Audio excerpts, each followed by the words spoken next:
un tableau très intéressant parce que c'est sûr que dans cette séance-là, je ne peux pas vous parler de plein d'outils pour pouvoir prendre soin de soi parce que faut en savoir plus. Hein. Je ne veux pas vous donner d'outils et que vous vous improvisiez thérapeute ayurvédique et OK, parfait, moi je vais prendre ça, puis je vais le dire à mon cousin, tu devrais prendre ça. On ne fera pas ça. Mais on peut quand même comprendre des choses, puis on peut avoir les outils de l'alimentation. Parce que selon l'Ayurveda, quelqu'un qui a une bonne alimentation, ben, il va se tenir loin des maladies. Donc, bonne alimentation, bonne digestion, bon sommeil, bonne récupération, bonne élimination, on est bien parti. Donc, on va parler un peu des saveurs parce que en Ayurveda, on ne parle pas de calories ou de ça c'est bon, ça c'est pas bon. Tout a sa raison d'être, hein? Mais il faut juste faire des choix. Et là, on va aller vers les saveurs qui vont être favorables ou défavorables pour nous. Mais ne vous en faites pas, ne criez pas. Oh non, c'est pas vrai, je ne peux plus manger de tomates. Oui, c'est possible que les tomates ne soient pas favorables pour vous. Mais dites-vous une chose, on a quand même, si on a 80% de notre alimentation qui est saine, bien, on a un 20% de jeu. Donc, on peut à l'occasion mettre quelques tomates dans notre alimentation, même si les tomates ne sont pas favorables pour nous. C'est quand même un légume, hein? C'est pas du poison. Mais dans certains moments, si on est plein d'acidité, puis qu'on a des reflux gastriques, puis qu'on mange acide, ben, pour l'instant, c'est un poison. Donc, il ne faut pas manger ça. Mais dans d'autres moments, on pourra les réintégrer et pouvoir avoir le plaisir de goûter la bonne tomate. Donc, je ne veux pas que vous vous disiez que la tomate, c'est un fruit-légume qui n'est pas bon pour la santé. Ce n'est pas vrai. C'est bien. Allons-y. Première saveur, doux ou sucré. Donc, les éléments de cette saveur-là sont l'eau et la terre. Donc, on a compris que l'eau et la terre, c'est lourd. Et qu'est-ce que ça va faire? C'est que ça va aggraver Kapha, qui a les mêmes éléments dans sa nature. Donc, c'est sûr que si on rajoute ça, on l'aggrave parce qu'on l'alourdit.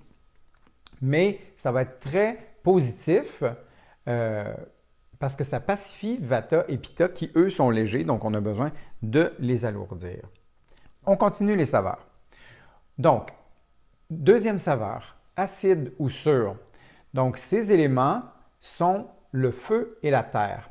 Donc, si on comprend que le feu et la terre sont des éléments qui vont aggraver Pitta et Kapha. Donc, on essaie de moins les consommer quand on est Pitta-Kapha ou Pitta ou Kapha. Mais ils vont être très positifs comme saveur, positive, saveur, oui, pour Vata.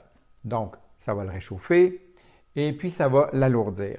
Il ne faut pas que ça soit trop piquant et trop réchauffant parce que éventuellement ça peut l'assécher. Mais la saveur piquante en petite quantité pour Vata, super bon parce qu'il y a besoin de chaleur. La prochaine saveur, le salé.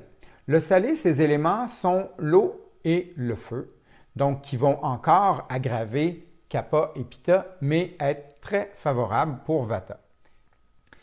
Quatrième saveur, la mer. Les éléments de la mer sont l'espace et l'air qui vont être les mêmes éléments que la constitution de Vata. Donc, automatiquement, on comprend que c'est négatif pour Vata, mais très positif pour Kapha et Pitta, qui vont l'aider à alléger Kapha et puis assécher notre ami Pitta qui, lui, a ce côté huileux. C'est bon? Cinquième saveur, piquant. Les éléments dans piquant sont le feu et l'air qui vont aggraver Pitta et Vata et être très favorables pour Kapha. Ça va le réchauffer, ça va l'aider à s'assécher, ça va faire fondre la quantité de stagnation des foies qui peut s'accumuler à cause, bon, comme je disais tout à l'heure, on mange tout le monde ensemble. Puis, donc, il faut vraiment que cette cette saveur-là soit dans son alimentation, ça aide beaucoup à pouvoir réchauffer, stimuler le feu digestif et faire fondre ce qui aurait pu s'accumuler. Voilà. Dernière saveur qui est plus, je dirais, une sensation, hein, c'est la saveur astringente, donc sensation, qui est de terre et de l'air.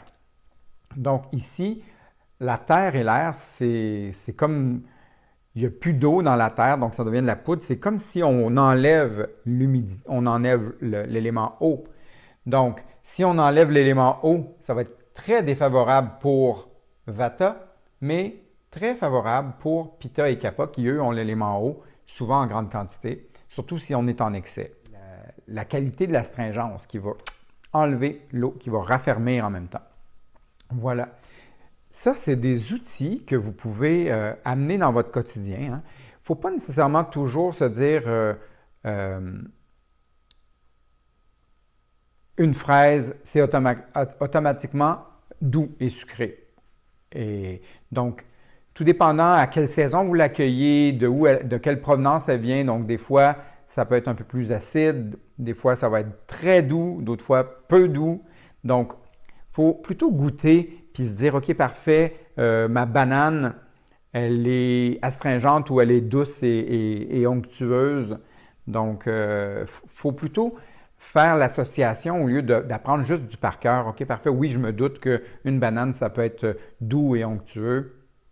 Donc, goûter, ah, OK, parfait, c'est ça que j'ai besoin. Ou sinon, je la mets de côté pour l'instant, puis j'attends, bon, pas trop longtemps pour pas qu'elle s'acidifie et puis qu'on ne puisse pas la manger.